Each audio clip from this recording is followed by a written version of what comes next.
now. You guys, So, you jumped out to a very big lead there early on. It seemed like the press was just working for you. How much of an emphasis was placed on that going into today?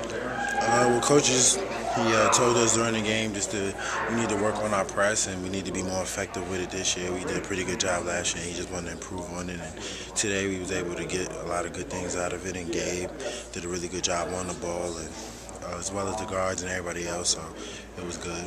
How about the strides that Gabe's made? It seemed like he was a big force for you guys at the offensive end. He's made a lot of good strides, and he's still getting jitters out of him, so he's only going to improve more and more as the season goes on, so I'm happy for him. Mel, what's this week been like for you with everything going back home? It's kind of been sad. I didn't really realize how bad it was until I spoke to my father, and he was telling me some stuff.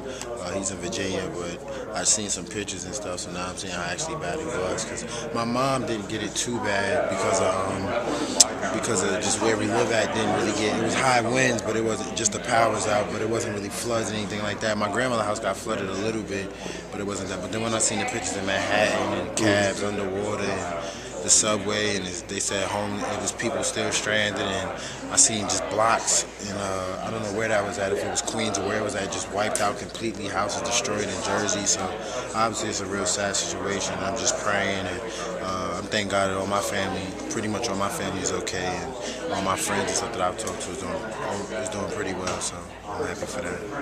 How difficult was it to get a hold of like some of your friends? Is it something where they still dealing without power? I don't know. I seen everybody on Instagram before all my friends, so I guess their phones is good. Yeah. And my mom called me. She never lost her phone service or anything. She was charging her phone in the car.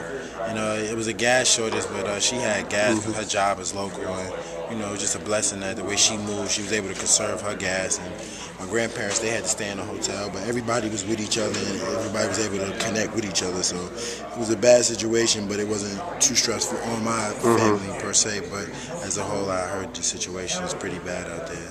What about the two young point guards, Saft and Cassell? What do you think? I think that they're two young, great players. They're both really athletic, and I think they're just learning the game. And the more experience they get, obviously, the more that their talent will show. And I think you can't judge them, right now, because point guard might be the hardest position to come in college basketball.